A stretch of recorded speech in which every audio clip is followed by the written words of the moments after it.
Hey, y'all, here's a headline for you. Digital advertising will account for 53% of all the advertising dollars spent in 2020. Worldwide, digital advertising will likely hit $336 billion. That's a lot of zeros. So it's no wonder that everybody seems to be trying to figure out how to create more content. After all, content is necessary for digital advertising. If you don't have digital content, you don't have a place to run those ads. Have you ever thought about the fact that Facebook and YouTube and Google are all advertising platforms? We might think they're there for our entertainment or education, but the truth is they're there because of and for advertisements. That's the core of their business. They may use user generated content or search results, but it's all content for advertising. So, with the understanding of the importance of content to advertising, it's also important to understand how to work with content creators and the media. It might seem like a no brainer to some of you, but you might be surprised at some of the fundamentals of those relationships that we might not understand as well as we'd like. So today we're talking with Jim Sexton, who's the Vice President of Digital at B.A.S.S, which is the biggest media company in fishing. And Bassmaster.com and all of Bass's digital content is a big part of the media landscape in the fishing business. Jim oversees all of that, so he knows his stuff. As a bonus to this episode, I've put together a free download for you, the Fishing Business Guide to Working with the Media. You will be able to find the free resource at fishingbusinessschool.com/Sexton. I'll also put the link in the show notes so you can click over to it, or just type in fishingbusinessschool.com/Sexton to download the Fishing Business Guide to Working with the Media. I think it'll be worth your time to look it over. Okay, you with me? I need your attention here on this one, guys. Here we go. It's the Fishing Business Podcast.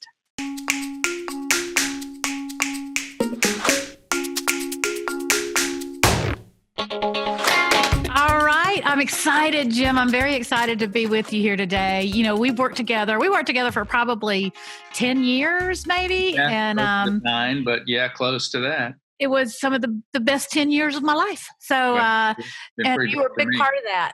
It was a really, really talented team at Bass, and we had some really good times, I think, and did some really good work. Don't you think? I agree. I'm really proud of it. Yeah. We, Jim and I both came to Bass shortly after the new ownership group bought it from ESPN, which was Don Logan and Jerry McInnes and Jim Copeland. And at the beginning, it was kind of like the Wild, Wild West, wasn't it? We were all just trying to figure things out, right? It was a very entrepreneurial time. It was. And that was what made it fun. Well, before we get into things, Jim, let's start by you talking a little bit about your professional background and your path. What brought you to this place? Because I know you've been at a lot of different brands. So how did you get to Bass? Well, I have to start with where I grew up. I grew up in Knoxville, Tennessee, because it's so important to kind of who I am. With a lot of rivers and lakes and mountains around that area, the outdoors was my youth, and I just wanted to be outside. Anything, whether that be hiking, whether that be fishing, whether that be out on the water in a canoe. So started there. I went to school at University of Tennessee, got a journalism degree there, and with the goal of telling stories one way or another, whether that be through pictures or writing, which is where I started. And so my first media job was with a magazine called B.A.S.S. I was a young, assistant editor doing anything and everything, writing and editing and helping the team figure out which stories to run. Went from there to a health magazine called Special Reports on Health. And then that company went out of business, and I moved my little family to Washington, D.C. and worked at USA Weekend, part of the USA Today world. I didn't know that. Yeah. And I came in, and my beat was health, and then it was country music. They knew I was from Tennessee. And then it was teen-related stories. Worked on a series with the vice president at the time's wife, Tipper Gore, about teen. Oh, yeah. And just kind of got into everything there. It was a weekly magazine, so it was kind of fast and furious, a lot of content. But I really wanted to find a way to get back to Knoxville. And there was a new cable network that had started there called HGTV. And I managed to talk my way into getting a job there. It was in the late 90s, and digital media was starting up, and I became the first editor of their website, hgtv.com. And I got to ride that train for 9 years, where that cable network went from just a few homes up to, 100 million homes. And Golly. so for a while there, it felt like everything we did worked. I thought I was really smart, but I was part of a broader trend going on there. And the way I got down to Birmingham was Bruce Aiken recruited me to come down and run their lifestyle websites for Time Inc. out of Birmingham. They had Southern Living, Cooking Light, and a bunch of others, a recipe site called My Recipes, and did that, was in Birmingham. And then the recession hit and I got laid off, and I got really lucky or really blessed at that time, because that was about the time that B.A.S.S moved to Birmingham. And so I managed to catch on at B.A.S.S, and here we are 9 years later. And the fun part about being at B.A.S.S for me is that I do get to still be part of the management team. That's kind of what I have evolved into in my previous jobs. But what's different here is that I get to, and I need to do the fun stuff too. I need to write stories and take pictures and shoot videos and be on Yeah. podcasts. And so it's a real hands-on job, which, gosh, I wouldn't have it any other way now. Right. And you're good at it. You're really good at it. I mean, I've seen you work, and was always surprised that you had those skills that made you a good manager, and were able to, manage people and all that. But you were also a very good storyteller, whether it was visually or written, or I don't know about your video skills. I'm not sure that I've seen that, but I'm sure they're probably good. Pretty basic. Love that. So what is about the fishing sport that you like, that I know you said you really loved the outdoors growing up? Is that why you feel good here? Yeah, I mean, I love being outside, and I remember early on at B.A.S S, I would be at a tournament, and I'd be out on the water with Steve Bowman, and we'd be sitting in the middle of the St. Lawrence River, and it'd be a Thursday afternoon, and I'd look around and go, I'm getting paid to do this. Yeah. I'm at work. So that's kind of the core of it. But I love that in fishing, you have to keep learning. And I'm talking about as an angler, and you know this, that you can be pretty good at catching fish on Tuesday with a certain setting and a certain bait or a certain two baits. And then on Wednesday, a cold front moves through, and you really don't know what you're doing now, and you have to relearn and figure it out. And that's true whether you're me or Angie Thompson, or whether you're Rick Clunt. Right. Ain't it the truth, man? I mean, whether he's been doing it for a long, long time. So I love the learning part about it. I really love the relationships you develop when you're in the boat with somebody. If you're in the boat with somebody for 4 hours or 8 hours, you're good friends typically by the end of it. And I really love that fishing is a great family activity that is just plain out good for you. I agree. It's just got so many pieces to it that I love, and so I'm thrilled to be in it. I feel really blessed. Well, we talked a little bit about, your role at Bassmaster, but if you had to tell your great grandparents what you do for a living, how would you describe it? I thought about that. Was a fun question. I think my grandparents would think I'm a tournament angler, because I go to so many tournaments. Because people do that all the time. They're like, "Oh, here comes Jim. He's getting ready to go fish a tournament." And at a certain point, I just kind of go along with it. But I think they would probably latch on to the things they understand, which is, okay, he's a writer or he's a photographer. And with my parents, they're in their 80s, so if I explain it to them, they get confused really quick. Right. It's funny. The guy that cuts my hair is a 70-something-year-old guy, and I'll go in there and I might complain about something at work, and he'll turn around to anybody that's in the barbershop and go, "This dude's job is to go out and take pictures of fishing. So what is he complaining about?" So Isn't that the truth? But I probably didn't answer your question very well, because what I would Well, try to tell them is I manage the content for bassmaster.com and our social media, and I manage the technology too. So for our listeners and viewers, when they see Jim Sexton, VP of Digital, really what that means is everything on bassmaster.com and the Bass social media platforms sort of filter up through you, right? You sort of have That's your correct. hands in all of those pots. That's exactly right. And you not only manage the writers and the content creators, but you also manage these freelancers. You manage relationships with anglers. You manage business deals with anglers and with sponsors. Isn't that true? That's true. And you'll probably touch on this later, but an awful lot of our sponsors have content that makes its way onto the website or that we promote in social. So there's a lot of conversations with sponsors about content. Yeah. And on the technology front, with JM that Mike McInnes and that team create the live shows and have people that run our weigh-in streams. And so my role with those guys is really more on the technology front. Right. Is making sure we have the right technology to support those endeavors. And that's something that I've evolved into really over the last 20 years of understanding the technology well enough. I'm not going to go in and code the website, but I do understand what we need and what I need to get lined up so that we can do our work.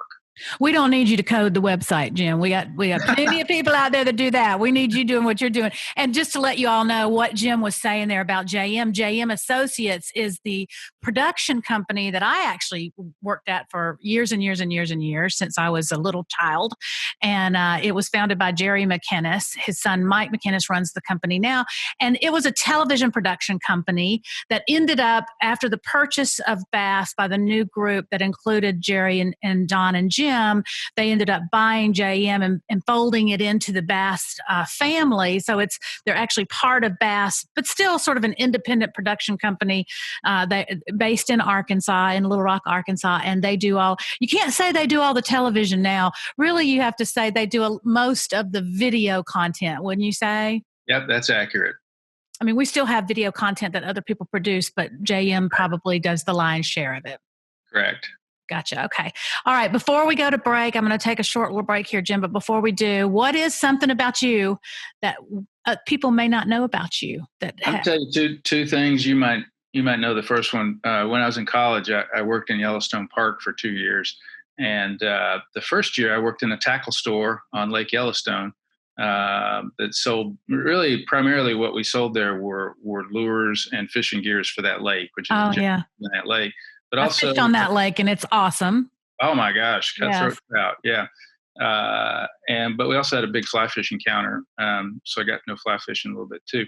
The other one, which I've thought about this a lot over the years, the first 2/3 of my career were really doing lifestyle media for women. Okay? I was actually the editor of a magazine for women. That health magazine was for women. So, and I have a background that set me up for that. I grew up with 3 sisters. I'm the only boy. And our best friends, family-wise, was a family with 4 girls. Oh. And so we would go to the beach with the Abbott family, and it would be 7 girls and me. So it kind of came to a head, or came when I went to USA Weekend, where I swear they hired me because I was a man, because they had a primarily female staff, and I may not have been the best candidate, but I was a man. Right. So, and you could get along with females. I could get along with females. And so it's very interesting that now I work in a media that is primarily for men. Yeah. We don't exclude women, and we want more women to come to Bassmaster, but our existing audience is heavy on the male side. Yeah, I love that though. That's probably why you and I always got along so well, Jim, is because that's it. You know how to work with women and make them feel good about themselves. But I thought you were going to say that your thing that people might not know about you, and I can't remember the exact details, but weren't you part of a performing group in college? That's people have a lot of I've told this story and people take away different things, that I was in the circus or, but my first job, I was essentially called Mr. Science, and I went around and did assembly programs in high schools and junior highs. And the first year was in the Midwest. I went from Chicago down to the Ohio River and really did schools mostly in Indiana. The second year was in New York State, and did a few months in New York City, but then a lot of Western and North Central New York.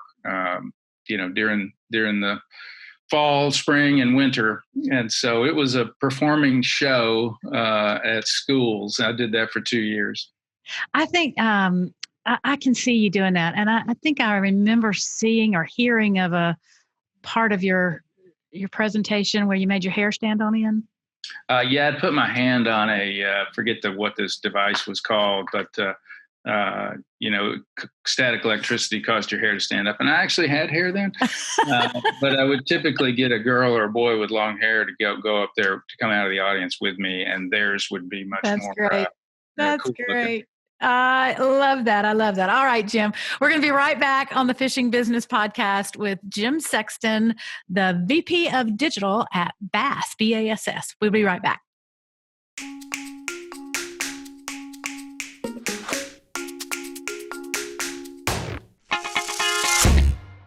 Hey, if you're enjoying this podcast, check out fishingbusinessschool.com, where you can see video uploads of the podcast, as well as my blog, where I give you more practical advice on the business side of fishing.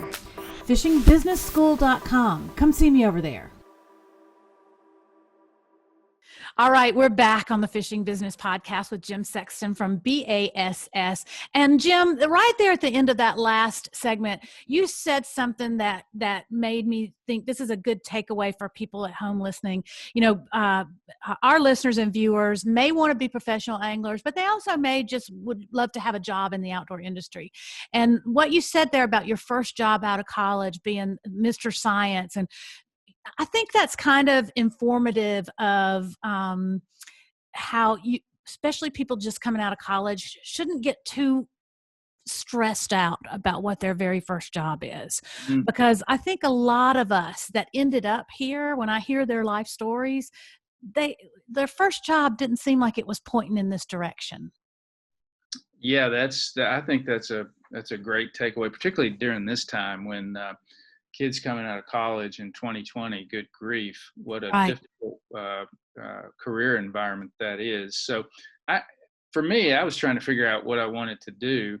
I had a journalism degree and I interviewed at newspapers, and I wasn't having much success getting in the door. I tried both as a photographer and a writer, and I was dismayed at the pay. It was like, I figured it out one time. I interviewed at a newspaper in Oak Ridge, Tennessee, and figured out the pay was basically minimum wage. I could have worked at McDonald's and made the same thing. And so I was discouraged, and I stopped by a place called Oak Ridge Associated Universities and just literally walked in the door and said, "Are y'all hiring for anything?" And this very nice lady took me in, sat me down, told me they were hiring for this traveling position where you were going to travel around the country, and was I interested in talking with them about it? And I was like, travel? Gosh, that sounds great. And I ended up, and the other people they hired were like science related people, and somehow they hired me too. And it was a lot of fun. I made friends. It really doesn't have much bearing on what I've done now, except you did have to communicate. You had to get up in front of talk to people and put together a message and find ways to engage an audience, which with high school kids was making them laugh every once in a while. That's right. I love that. And you're right. You never know what skills you're learning, especially in your first couple of jobs, where that's going to take you, because so much of your first couple of jobs, you're just learning how to work. Yeah, that's right. And you're figuring out who you are and all those kinds of things. So, right. And what you like. Yeah. And don't like. That's right. So we talked earlier that you've been at brands like HGTV.com and Southern Living and Cooking Light. And these are really, really blue chip brands. How did that inform your decision making now? How does working at those places influence what you do now? Well, one thing that's really transitioned over well to Bassmaster is that those brands, all of them, are very how-to oriented. They're teaching people how to cook certain recipes, or they're teaching people how to build projects at home, or the Time Inc. brands also had travel components, so they're helping you have the best experience possible on a particular trip by telling you the cool places to eat and the places to go. So the how-to part of it, was something I'd worked on kind of since the beginning, and that transitions well to bass fishing, where you're always in a teaching mode. We do a lot of how-to, whether it's how to fish certain techniques or how to use certain lures or reels or things like that. So I understood the value of how-to, and that was important. And how important is the how-to content on the Bass platforms? Because I think a lot of people watching this are probably wondering if they should be doing some how-to content in their feeds. Right. It's really important. I would call it kind of our bread and butter. A how-to story about how to drop shot that we put up on the homepage isn't going to get tens of millions of page views, but it's going to be around for years. And so the search engines are going to pick that up when people search. So I feel like how-to is very important to us. It's of course very seasonal. Very geographic specific for some. So there's a lot of how-to cover, and sometimes we do it related to our tournaments. Sometimes we do it more generally related to the season. But I think you're right, for anglers who are wanting to make a career in this sport, teaching people how to fish is the basic, simple thing you can do to engage an audience. And I would also encourage you to think about it in terms of not just people who are at the same level as you, but also teach the beginners. Right. My favorite video that I've gotten from an angler during the pandemic was from Bill Lowen. And Bill did a beginner tackle setup on his workbench in his garage, and he very thoroughly and very respectfully goes through and shows how to set up a beginner rod and reel with a bobber, a hook, a lead weight, the right knot to tie, the right baits to use. It's just great. And I think we in the fishing industry forget that there's this whole group of people out there that want to fish, and they need to learn. Right. I got a call last night from my 23-year-old nephew, where he had gone to or actually was in academy, and was saying, what do I need to buy? Yeah. And I'm like, that it can be very overwhelming to stand in front of those Yeah. huge walls of lures and tackle and equipment, and try to figure out what you need. The sport is complicated. Yeah, it is. Yeah, for such a simple sport that ultimately you're just trying to catch a fish, it's complicated, and there's so many options out there. That's right. That's right. The other thing I think about transitioning from those previous brands to this one is, I kind of learned that there are simple things that the audience wants, and it's not always a big bang kind of cool idea. At HGTV, we figured out pretty quickly that when people watched those shows, one thing they wanted was, tell me the brand of the products that you have shown in that show. So what's the couch? What are the drapes? What is the sink? What is the faucet? Those kind of things. So for literally every show that was on the network, we had a page on the website that listed every single product. It was not a pretty page. It was not super cool. It just was a list, and those were the most viewed pages on the website in my early years. I bet. So we do some similar things with Bassmaster for the winners of tournaments. So talk a little bit about the process of how you get a story published from concept to, sort of getting it online, working with the writer or the content creator, and then also how you measure, how well it does. Sure. The concept for stories, I would say, come from three places. All right. One is, we're here in the office. We think about Bassmaster and our tournaments and our anglers all day long. And so somebody will say, maybe me, and we say, hey, we need to catch up with the AOI leader. It's a third of the way through the season, and we need to do a story on that person, what they're thinking, how their season's going, how they're feeling about the rest of the year. And we would assign that to someone. Could be a story or could be a video. So concept wise, it can work that way. It can also work where a freelance writer or videographer calls in and says, hey, I've got an idea. And I was thinking of one that was recent where Steve Wright, who in Little Rock or in Arkansas, had an idea for a story about Scott Rook, the retired elite angler, and he had stopped by the store that Scott Rook manages and outside Little Rock, I guess. I think it's called Southern Outdoors. Yep, Southern Reel Outfitters. Southern Reel, yeah, there you go. So he'd had a conversation with Scott, and it was partially a story about catching up on what he's doing, but it also became a story about what are the most popular questions people ask him in his store as manager of a fishing store. Mm-hmm. And so there was some great little insights that came out. So anyway, that was a pitch from a writer. The third way is that an angler will mention something. Might be a story pitch, but it also may just be in a conversation. And I'll tell you a specific story. I talked to Jason Williamson, lead angler Jason Williamson, last week, something related to one of his sponsors. He had a new sponsor. But in the course of the conversation, I said, so how you doing? What's going on? And he said, man, my son is graduating from high school this Friday. I'm really proud of him. He got a full ride scholarship, fishing scholarship to Erskine College. Well, there's a story. Wow. The son of a lead angler who's going to college on a full ride fishing scholarship. That's interesting. So story ideas come from a lot of sources. It might come from a sponsor as well.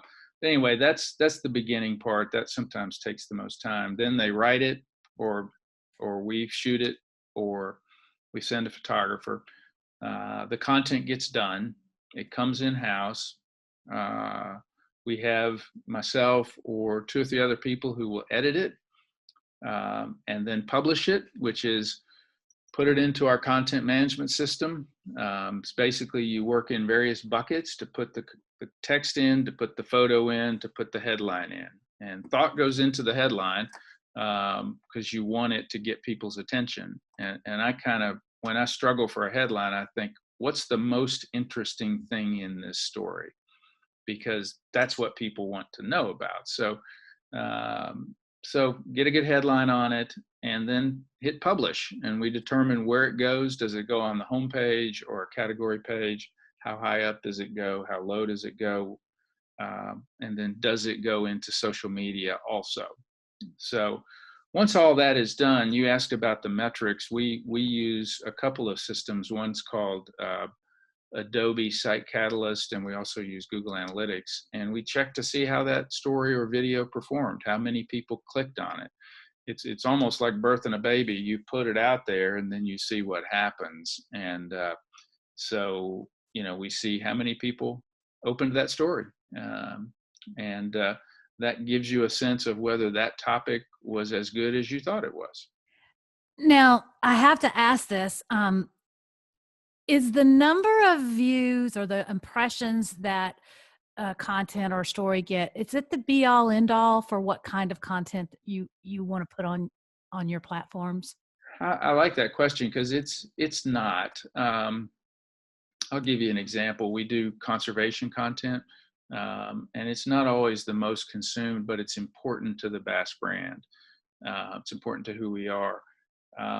Some of the beginner topics that I mentioned earlier, those aren't going to perform as well as the man cave photo gallery we did about Gary Klaus last week, because he's a well-known guy. He's the president of Phoenix Boats, or CEO. That blew up. It did great.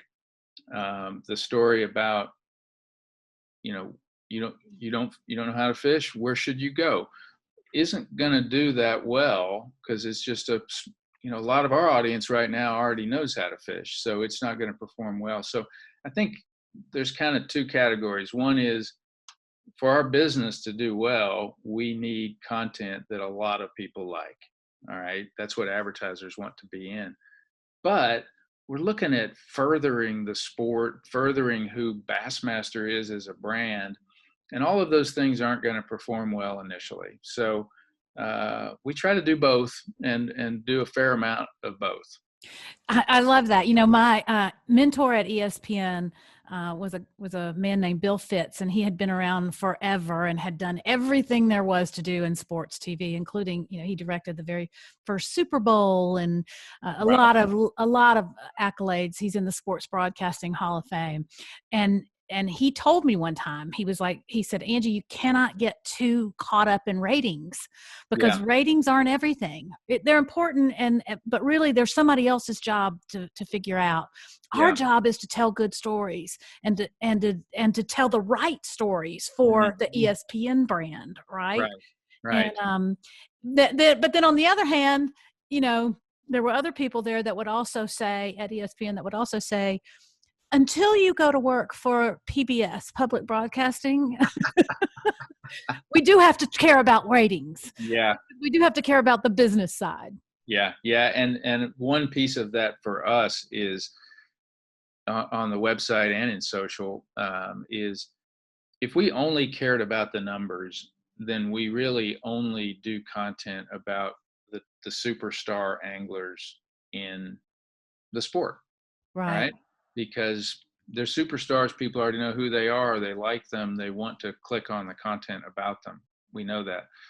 But we have an obligation to the rest of the elite field and the opens and the college tournaments and the high school tournaments to tell those stories too, because they deserve attention. They have good stories that need to be teased out. So anyway, that supports what you're saying.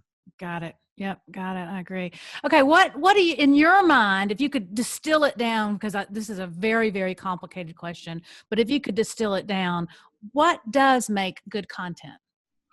I like thinking about that. It could be a giant answer, but I wrote down a few things that, because I think you kind of got to simplify it. But on the basic front, it is, does this help the audience, an angler who's reading this, become a better fisherman?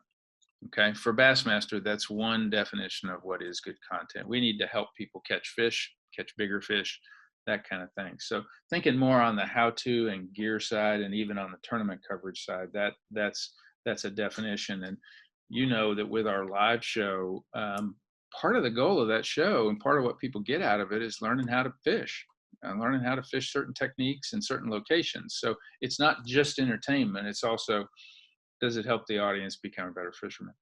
But that's kind of, you know, that's, put that off to one side because that's pretty definable. What makes good content, I think, is there some drama or intrigue? That's good for tournament coverage. But after that, is it interesting? Is it compelling? Maybe is it compelling even to people who don't fish? Okay. Ultimately, I think about that some, because if it's interesting on a human level to people who don't fish, it's going to be interesting to people who do fish, because we're running it on Bassmaster and it's about an angler. So I think my definition is pretty simple, and I remind myself sometimes that if you haven't been doing content for 30 years like I've been doing, that doesn't necessarily make sense. But if you're a curious person, if you're interested in a lot of things, does this story appeal to you? Does this video appeal to you? And so on a human level, it could tease your heartstrings, it could entertain you, it could make you laugh, it could inspire you a little bit. You know, I find that the backgrounds of a lot of our anglers are inspiring. Mm-hmm. So I don't know if I answered that well enough for you or not, but I think you did. I think it's good for people to kind of think through that. All of us really that are in this business, and you know, content is everything from a very well written, award-winning article in Bassmaster magazine to something that you put on your social media. It's all content out there, and so we all need to think that through, I think, in our minds of what is good. I think for young anglers or people trying to break into the sport, defining what's interesting in your life to other people is an important part of doing well with the media. And Well, that can let's talk about that. that Why is it important? well, it's important because you're probably, unless you're the greatest angler of all time, you're probably not going to be able to make a living fishing tournaments alone. There's an awful lot of people trying to win those tournaments. So, if you're Hank Cherry this year and you win the Classic and it's got a $300,000 payday, you can make a living this year just fishing. Yeah. If you're Paul Mueller and you won the St. John's tournament, you got a $100,000 check. You can have a pretty good year. But for most people, that's a rare thing to win a big tournament like that. So you need fans. You need people to know who you are, and whether those be actual fans or whether they be sponsors, you need to be out there so that you are seen and known by fans and sponsors. And the media is your fastest path to that. Right. And that's why it's really important that you develop a good relationship with the media. And Exactly. most of the anglers that we work with on the elite level understood that and were, super easy to work with. But there were, there's always people that don't understand that the media Right. ultimately is there to try to help them. That's right. In our sport anyway. Yeah, that's right. So but for people that are, again, coming up that may not understand this, listen, I remember when we started, I was involved with the team that started the FLW tour back in, golly, ancient history time. And I can remember working with people who were very distrustful of having a camera in the boat because they didn't want people to see what they were doing. And it Yeah. was a big transition to get some people to understand that we were there to help and we were there to tell stories. And so for for people coming up and just getting started, what are some of the best practices that they should have and practice about working with the media? I think one basic one is that you need to develop relationships with the media. All right. Just as if you're trying to get a sponsor to sponsor you, and whether that's an auto body shop or whether that's Rapala, you have to develop relationships and get to know those people. They're not going to spend money with you just because you're a nice guy and they saw that you won a tournament by itself. So you have to develop relationships. And what I mean by that is, I'm going to give you a couple of examples that that are regional. Andy Crawford is one of our photographers and writers. He lives in Louisiana. Andy and these anglers have developed a relationship. Derek Hudnall, Quentin Capo, Tyler Rivette, Tyler Carrier, all those guys live near Andy. So because they have a relationship and they've gotten to know each other over the last couple of years, Andy will go out and do content with them.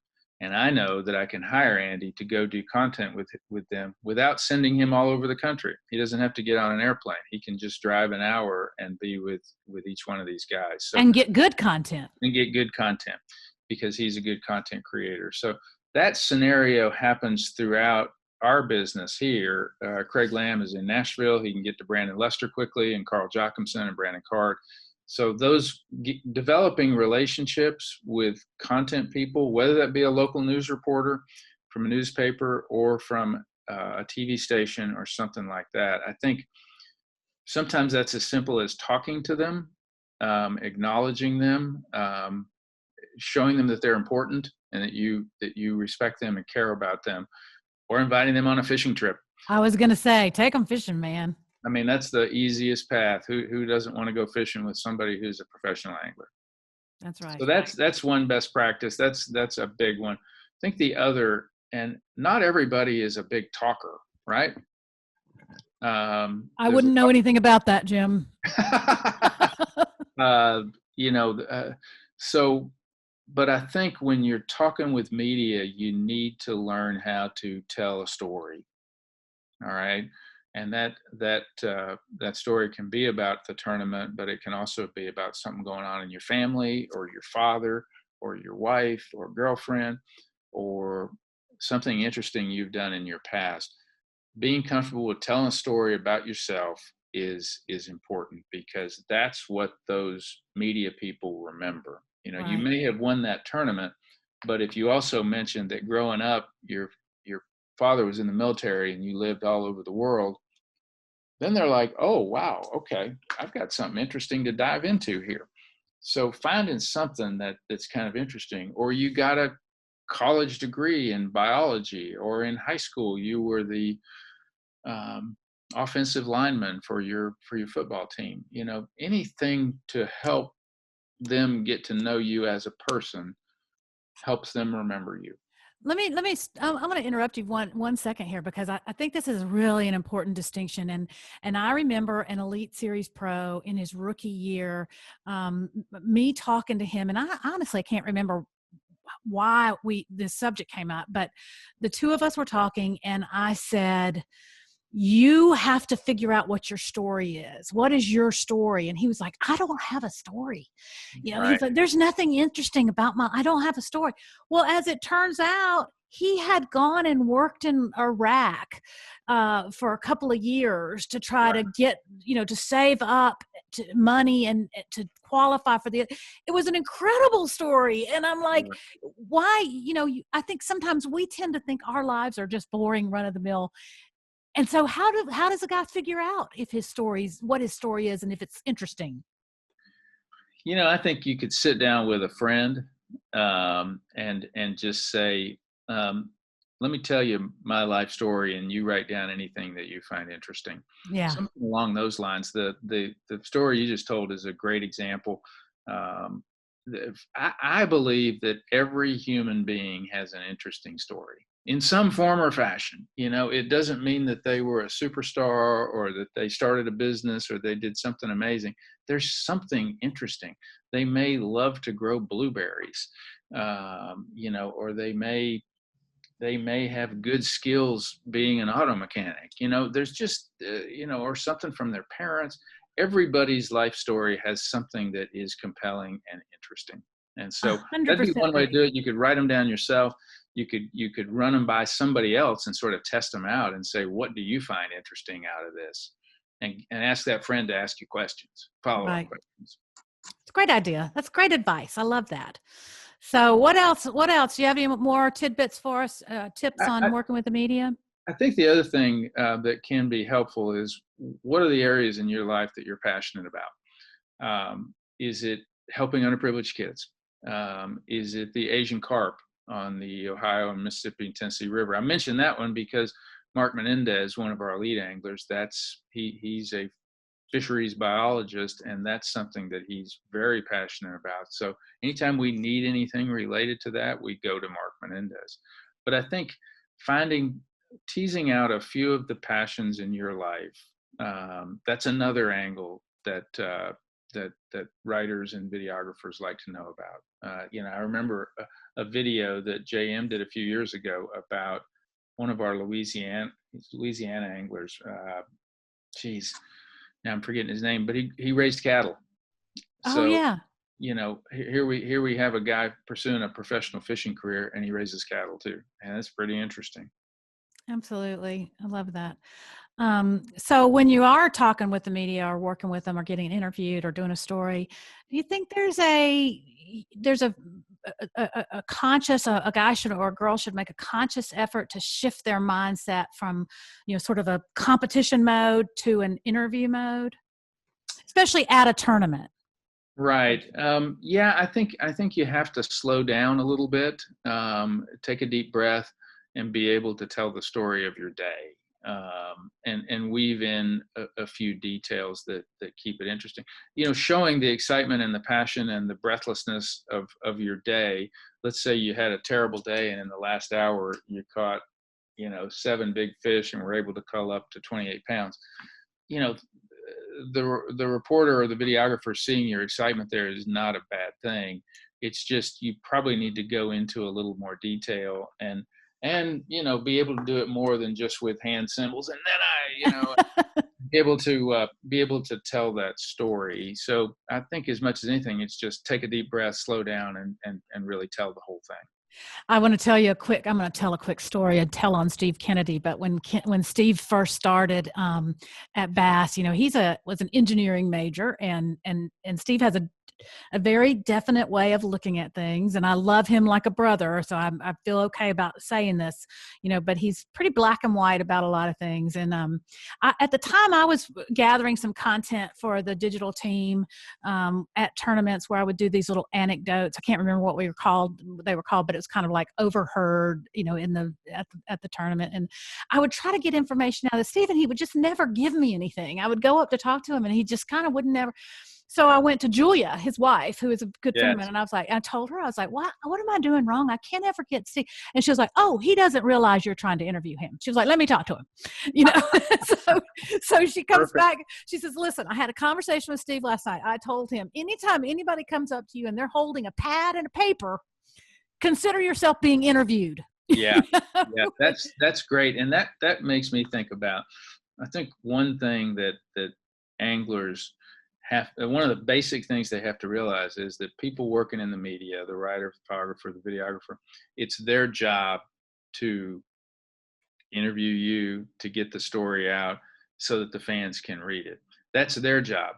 If your job is to catch 5 good fish in a day, theirs might be to shoot 5 videos. So they want to work with you. They want to help you. They'll, if you ask them even and say, I don't know what to talk about, they're not going to write that down in the story, but they're going to try to help you succeed in that interview. Because if you do well, they've done well, they get to stay employed and work another day. And along those same lines, Jim, talk a little bit about why it's important to follow up if you get called. I know a lot of people will get called about an interview, like, I'd like to do a story with you, or I'd like to talk to you about what happened today. I'd like to just do a quick phone interview. Why is it important to call them back quickly? Talk about that whole process. Well, it's a really important topic because it tends to be problematic with anglers, where I can't tell you the 100 conversations I've had with freelance writers and videographers where I say, where's the story? And you told me you'd have it to me today. And they say, well, I can't get the guy to call me back. Isn't it shocking? So it is. And, I think if you're fishing for a living, you may be out on the water. You may be in a tournament. You may be focused on doing whatever you're doing. But if you don't get back to that content person, then they move on and interview somebody else because they've got a deadline. They make their stories have to be done by a certain time, or they don't get paid. And so you got to get back to them quick, even if that's, hey, I'm calling you back. I'm in the middle of something that's going to take me all day. Is it okay if I call you tonight? Right. So I think that's really important. And so many of the anglers I work with tend to work best via text. Okay. I got their phone with them at all times. If you text them, they can give a quick response. But if somebody calls you and leaves a message, definitely get back. If you're not a user of email, if you don't use email much, start paying attention to your email, because that's another one where, I was talking to one of the top end professional anglers last week, and his wife says he doesn't even know how to use email. And if you're starting out, you got to be good at those things too. Right.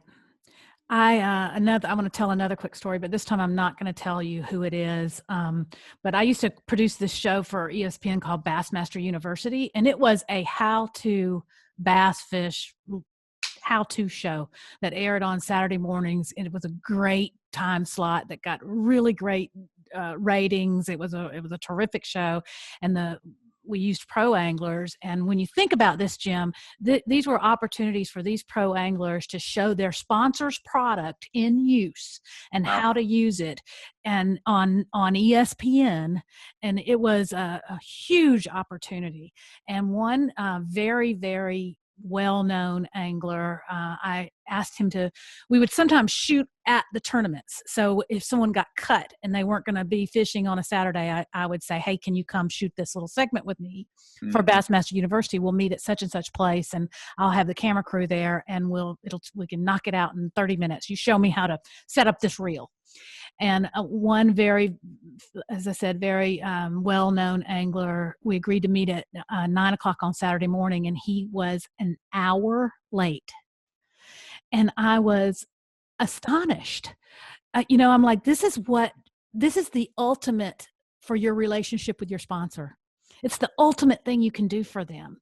And Right. why you would be an hour late, uh, it just blows me away. And it wasn't that I had to have I had to file a story, but for me, it was, I have the camera guys from 9 Yeah. until 11, and that's it. They got to go do something else. Right. So, and I have other things lined up to shoot at 10, so. Yeah. I'll just add to that. I think if you're a young angler wanting to break into the business, if you can be good at working with the media and you are responsive and you stay in touch, you can stand out. Okay. Because there's an awful lot of anglers, even at the top of the sport, who don't prioritize it. They think, I got to fish, I got to work with my sponsors. Okay, the media, yeah, I'll do it when I got time. But I think if you can do a great job on this front, on the media front, you can stand out. That's great advice. That's great advice. Now, one more quick question though. Is it okay if someone calls you and says, "Hey, I'm doing a story about such and such. I wanted to get a quote from you," or is it okay to say, "Can I think about that and call you back in an hour?" Yes, I think that's great. Actually, I mean, for me personally, you sent me questions ahead of time, and I'm really glad you did because I like to think about things. I like to kind of think about it. I might be better uh, if I've got a little time to think about it than if it's completely on the fly. So I think that is fine. Just Right. do follow up. Just Just make sure keep you, going like, back. dang sure you follow But up you know, on when you said you would. yeah, exactly. I mean, if they ask you a question about something that you're just okay on the answer, and you actually do want to spend a few minutes thinking about it, I think it's great to do it that way. Okay, should anglers pitch? Should they pitch stories to you? And if they should, how should they pitch? Absolutely, yes. Great idea to pitch ideas. I think in a best case scenario, if you've got a relationship with a writer or producer or something like that, you just drop them an email or drop them a text or call them up and say, I have an idea of something that might be a good story for you. Uh, and I'll tell you, during the pandemic, which we kind of shut down in late March, and so I've had 3 months of a lot less content than I'm used to dealing with. And we have a few of our anglers who have pitched ideas during that time. And I got to tell you, I was hungry to hear their ideas, and there were some really good ones. Pitching is a good idea. It's a really good idea. It doesn't mean they're always going to say yes, but that's okay. That's okay. They're probably going to appreciate the fact that you called. I think just don't wear it out. Don't call them twice a day. But I don't think any of our listeners would go that path. But pitching ideas is great, whether it be how to or interesting personal stories. Or what's trending and what's new? I can tell you, as a former television producer, content creators, writers, photographers, videographers, producers, we are always looking for good ideas. Everybody is looking for Yeah, good ideas. So, yeah, and like you said, we may not want to do every idea, but hearing about it. Here's another example about what's trending. If someone called you and said, you know what, there are a lot of guys are using this new umbrella rig, and hmm 2 weeks later, someone else says, oh, I'm hearing a lot about this umbrella rig. Pretty soon you start going, we need to do a story about the umbrella rig, and Angie told me about it. I'm gonna call her. yeah. That's great. That's a great example, and I think pitching is fantastic in the fishing media world. Whether it be magazines or websites or TV shows, pitching ideas is fantastic. And the more you can develop relationships with people in the industry, the more open they're going to be to hearing your ideas. And also your local, your local sports writer, or your local outdoor writer in your town, in your region, in your state. Right. Okay, who is somebody, Jim, not a big superstar? We're not talking about Brandon, but who is somebody that you think is doing it right in terms of developing their relationships with the media, and what are they doing that you think is right? Well, I've got a few. I mentioned during the pandemic we had people sending ideas and actually sending content in, and so this is more. These guys I'm going to mention have been doing some content on their own and sending it to us to see if we want to publish it. They're doing it for their own channels, their own YouTube and their own Facebook and that kind of thing. So I've seen some really good work. Jeff Gustafson, the Canadian angler, talk about unique. He's a Canadian angler fishing in the U.S. He's got videos about ice fishing and what they're doing up north. Pretty dang interesting for those of us that live below Canada, particularly in the South where we really never ice fished. Gussie's done some good work. Chad Pipkin's done some fun things. He got a new baby. So, some of the things he has sent in video wise were like his exercise routine with the baby. That was a lot of fun. Drew Benton and Drew Cook are working on a video series. They've got a videographer they've hired. So they're doing some interesting things. Destin DeMarion's a rookie. He sent us some interesting things. So those guys, those are guys that are doing content and looping us in on it and saying, do you want it? And a lot of times the answer is yes. So that's kind of best case scenario. You've produced it in a way that you like, and then we've run it. So I'll tell you a couple other, people who are doing it right. Brian Latimer on the Opens. Brian Latimer works well with media, does a lot of content. Chris and Trait Zaldane doing a lot of content. They work really well with the media. I mentioned Bill Lowen. Bill, gosh, based on that video and 2 or 3 others he's done, I want to work with him more on that kind of topic. He's got young kids. Love Bill. Yeah. A couple of rookies that I've seen this year who have been easy to work with and have interesting backgrounds. Wes Logan, he lives in Springville, Alabama. He's produced some videos that I thought were great and worked with some of our writers. He's been good to work with. Kyle Welcher, another rookie. Got to have one of the more fascinating backstories of any of our rookies. He gambled professionally for a living for a while. Oh my gosh, I did not know that. Took a year off from fishing to go to Vegas and save some money.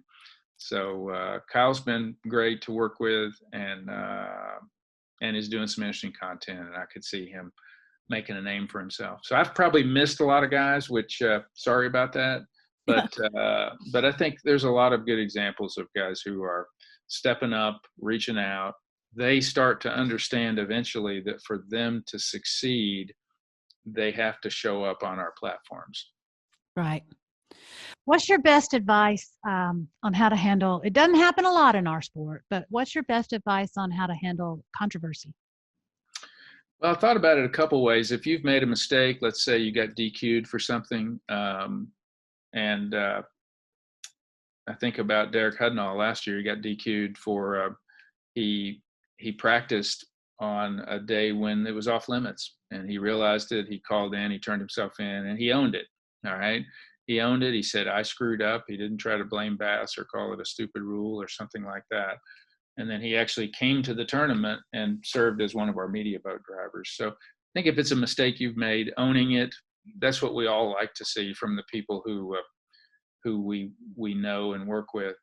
If it's a national controversy, of which we have quite a few going on right now, I think before you weigh in, weigh the ramifications. What's your sponsor going to think? What are your fans going to think? And then really, if it's something that's very important to you and part of who you are, I think as long as you're respectful and kind and humble about your position and not angry, you can weigh in on some controversial stuff, but it's a little dangerous. I think you got to do it very thoughtfully. Don't just fly off the handle and start posting things in social that are your point of view. Have a neutral source, a spouse or a girlfriend or a friend, give you feedback before you jump on that train. Or your mama. Or your mama. Ask your mama. She'll tell That's you. always good advice. Hey, what lights you up right now? What lights you up in the business or the marketing or the content world? What are you excited about? Well, I've touched on a little bit of it. I think anglers doing content on their own, taking the bull by the horns and controlling their own destiny a little bit, I think is a great trend. We've got some great content producers that are emerging, whether that be, you mentioned Brandon Palaniuk, Gerald Swindle. I talked about Bill Lowen and some others. I think that's a cool trend. And I think, with the advent of these devices, the phones, everybody's a content creator. So getting good at it is good. The other piece of that is all these brands that we work with, they're doing content now. And some of it's pretty good. So I think those two trends are pretty darn interesting. Love that. Before we go to break here, I do want to say one more thing. Earlier in the conversation, a lot of topics tend to come back again and again and again on this podcast, and one of them has been content. And Johnny Schultz talked about, if you haven't watched the episode with Johnny Schultz talking about his YouTube, we talked about Brian Latimer some, and we really talked about what you just said about how really kind of everybody has access now to be a producer, and you can produce your own content. You don't have to have the $5,000 camera to do it with either. You can do it with, like you said, you can do it with your phone. Yeah. And Brian Latimer did it with his phone up until just recently. He'd done a lot of content with his phone. So that's a trend we hear a lot, and I hope everybody really takes that seriously. It's a key thing. The other thing that comes back again and again is relationships. And we started this conversation talking about your first job being not what you ended up doing, but I imagine it helped you inform your decisions and how you got set on this path, and it probably involves some relationships. You have college age children. I have college age children and college age people in my life. You have college age people in your life. And don't you think that what we've talked about there as it relates to relationships is not just in the fishing world? Oh, no, it's the whole deal. Yeah, it really is. And there's a kind of a trite saying about finding a job. It's not what you know, it's who you know.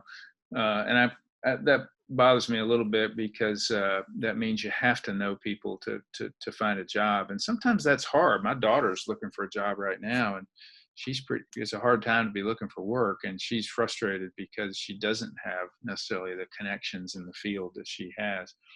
So, but that said, all you can do is work on that. If you don't have them now, start looking for ways to work on it. And that may be the owner of your local tackle shop. That may be a friend of the family or anything like that. So you know what? It also might be the media, because if I'm a sponsor and I'm trying to figure out who can I start working with, a good person to ask is a writer who covers tournament fishing. Yeah, absolutely. No, great thought. All right, Jim, is there something, we're going to take another break here, but before we do, is there anything I should have asked you that I haven't? I can't think of it, Angie. I was going to say the content needs, well, let me give you one thing. All righty. We talked about the sponsors developing content.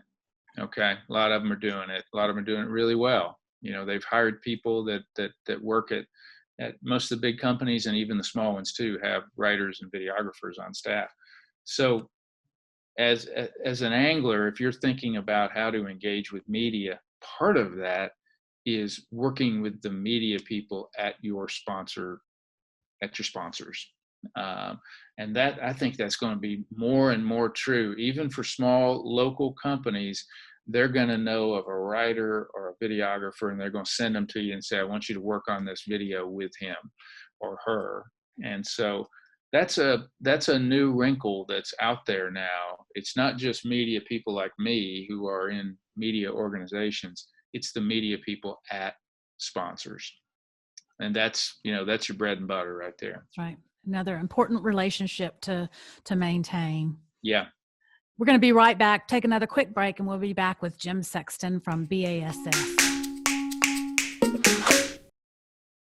I really want to hear from you to know what kind of questions you have and how I can serve you best in this podcast. The easiest place to reach me is probably at Facebook or Instagram, where you can find me as Fishing Business Podcast, or on YouTube, but you'll have to search for me there by typing in Fishing Business Podcast. Holla! All right, we're back on the Fishing Business Podcast with Jim Sexton, the VP of Digital at B.A.S.S, B.A.S S, the Bass Angler Sportsman Society. Jim, before we go here, a couple of quick little things.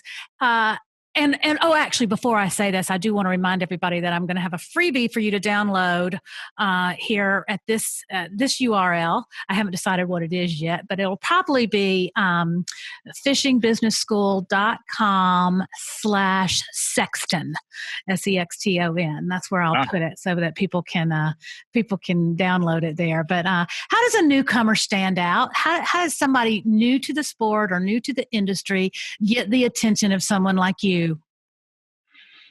First and foremost, be a good angler, do well in tournaments. You can't ignore that. That's certainly important, but that doesn't mean everybody that we cover is winning tournaments.